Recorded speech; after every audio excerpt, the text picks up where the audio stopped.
internal, 13, 12, 11, 10, 9, 8, ignition sequence start, engine time, 5, 4,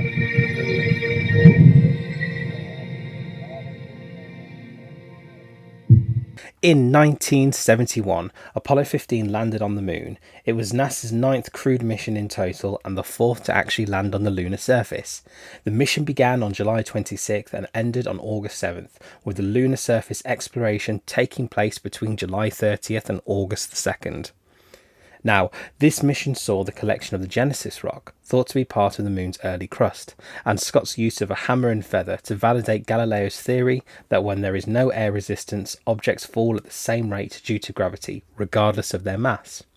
However, there was also scandal with this mission, as the following year it emerged that the crew had carried out unauthorised postal covers to the lunar surface, some of which were sold by a West German stamp dealer, Hermann Ziegler.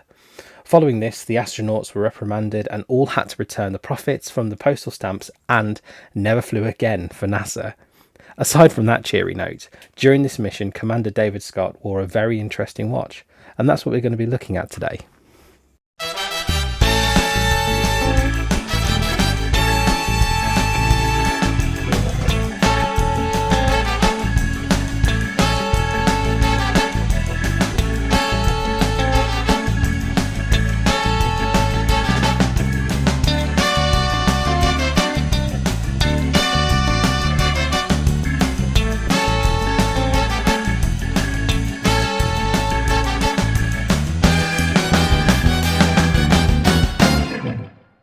So, the story goes that in the 1960s and 70s, the Omega Speedmaster was the watch of choice for NASA. It was the one that was approved for all flight missions, and that's what people were using. Now, before takeoff, allegedly, the acrylic crystal from the Omega Speedmaster that Commander David Scott had, fell off. And as such, he had his backup watch, which was the Bulova Lunar Pilot, and he asked NASA for permission to swap his watch over with that one, and so they allowed him to, and that's how this became a secondary moon watch. Now, it would be a fair few years before we heard this story, as it wasn't until Commander David Scott sold his Bulova at auction and got a whopping $1.6 million against an estimate of $750,000. Now, seeing a opportunity here, just like any other company would do, Bulova saw it as an opportunity to reissue the Bulova chronograph, the Lunar Pilot, which is what we're looking at today. And to be honest with you, I'm incredibly glad that they did.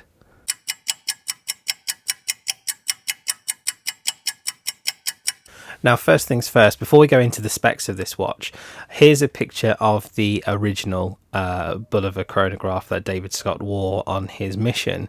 And as you're going to see in a moment, the recreation is absolutely spot on. It looks so accurate compared to what it was. There are a few additions and alterations, and I think both of them, in fact, there are two things that I can see in particular that they've changed, and I think that's actually for the better. But otherwise, this is a really good and faithful recreation. So this watch comes in three types, I guess, or three variations. All of them have a black face with white indices. However, you've got a NATO strap version, which is the cheapest. In the middle, you've got a leather strap version, which comes with a secondary NATO strap. And you've also got a full steel bracelet version. I'm not sure what comes with that one. I personally own the leather strap version. It was a gift actually from my wife for my birthday. So as you can see, this watch has been incredibly well loved by me. Now, those prices itself gives it incredible value for money, and on the second-hand market you can find hardly worn or fairly new examples of it for well under this price as well, and it makes it actually cheaper than getting the Omega MoonSwatch, which is a watch that hasn't gone to space, which in my opinion is completely overhyped, and the specs alone just do not justify it. When you compare it to the Bulova Lunar Pilot, this watch is a fully functioning watch. It's got fantastic specifications and it's got lunar history as well. I mean, there's no real competition here, is there? However, all my praise comes with a huge caveat, and the caveat is if it actually fits you. So this watch is a whopping 45mm case size, and it's 52 millimeter lug to lug. I think 52 or 49. It depends on which version you have. I think the limited edition might be 49, but I've seen measurements of 52 millimeter lug to lug, and that's what I'm going with. However, it's not that thick. It has a protruding sapphire glass, like a flat hat sapphire on the top of it, which gives it a bit of extra pump, but it does sit rather flat on the wrist because of it. So if you have a wrist that is smaller than mine, my wrist is 7¼ inches. If your wrist is 7 inches or lower, I'm honest to God, I'm going to say that you're going to struggle to wear this one. It may look a little awkward on you, unless you like the big watches. In that case, go for it. However, if your watch wrist size is 7¼ inches or more, this watch will fit quite nicely on your wrist, and it will look pretty good as well. Now, I got around the big lug to lug by swapping out the strap. So the leather strap is incredibly comfy. So if you have a much larger wrist than mine, wear it on the leather strap. I can't speak of the bracelet. The bracelet looks pretty comfy. I've seen some of the reviews on like Teddy Baldessar and some of the other channels with the metal bracelet, and it looks quite comfy. But if you've got a big wrist, you'll be more than happy with the leather strap, because it's incredibly comfy and supple. If you've got a smaller than an 8-inch wrist, let's say you're closer to mine, so 7.5, 7¼ inch, my advice to you would be to wear it on the NATO strap. Now, I bought an aftermarket NATO strap, and I did this because I'm a moron. So I wore the original strap that came with it, the NATO strap that came with it. It's incredibly comfortable, and it's got the lunar coordinates on the back. But me being me, is I wanted to try and take a bit of the height away from the watch, but I also wanted to have the case back, which has a nice display of the date and of the mission itself on the case back of the Bulova. So what I decided to do was to buy an aftermarket sort of lunar style velcro strap that had two ends to it, so I could put it on either side, and that way then the watch sits a little flatter on the wrist, which I think helps it, but it also comes straight down. And my advice to anyone buying this watch or interested in this watch is, if you have smaller wrists, just wear it on the NATO strap. You'll be saving yourself a massive headache by doing so.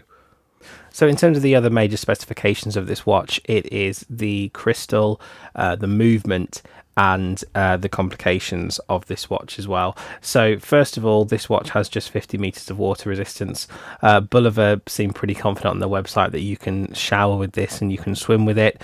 Personally, as a watch enthusiast, I will say that I will never get a watch wet that has less than 100 meters of water resistance, and I will always think twice if it's got 100 water resistance but just a push-pull crown.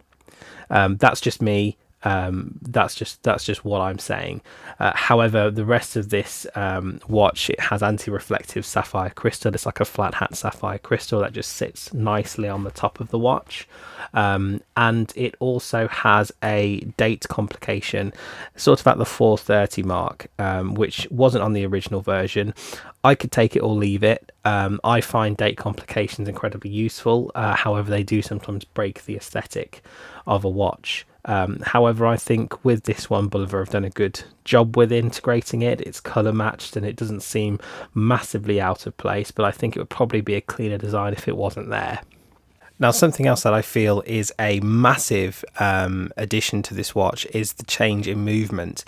Now, it's not automatic, and a lot of people will not like this watch because it's a quartz, but I would implore you to give it a shot, because this is a quartz unlike any other.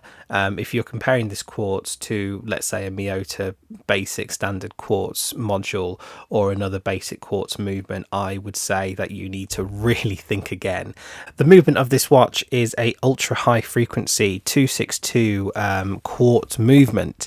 It has an accuracy of plus or minus 10 seconds per year, with an estimated 2-year battery life.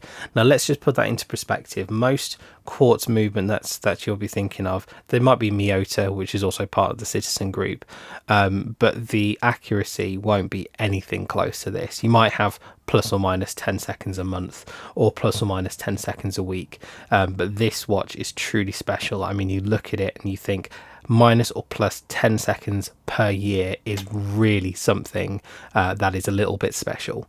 Also, the sweep of the large second hands when you activate the chronograph is so smooth, and it does look, for all intents and purposes, like it still is a automatic watch.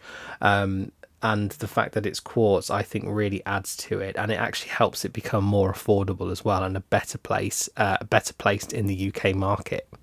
But not just the UK market, the US and the EU markets as well will still similarly have this priced in a very good category. I know that you've got Swiss watches, and the next major rival when it comes to a watch with lunar provenance would be the Omega Speedmaster. Now, even second hand, if you buy some of the older versions of the Omega Speedmaster, you can find them potentially for just over £1,000 in the UK, probably about 1,500, maybe even 1,800 quid. But they're not the exact same versions that went out there, and they have some awkward designs as well. So if you're really looking for a good watch with lunar provenance, I would really consider the Bulova Lunar Pilot as being the option, so long as you've got the wrists for it. So the Bulova Lunar Pilot, what do you guys think of the watch? Leave your comments below. I'd love to hear a bit more about what you think about this watch, whether you like it, whether it wears well on your wrist, or if you've had the metal version and you know that's a good one as well. Don't forget to like, share and subscribe to the video. We are currently on the way to having 3,000 subscribers. That's absolutely fantastic. So please, if you can add your support to that, it'd be much appreciated. Don't forget to follow me on Instagram as well, where I'll be posting regularly, including snippets of new videos coming up, and I'll see you guys in a future video.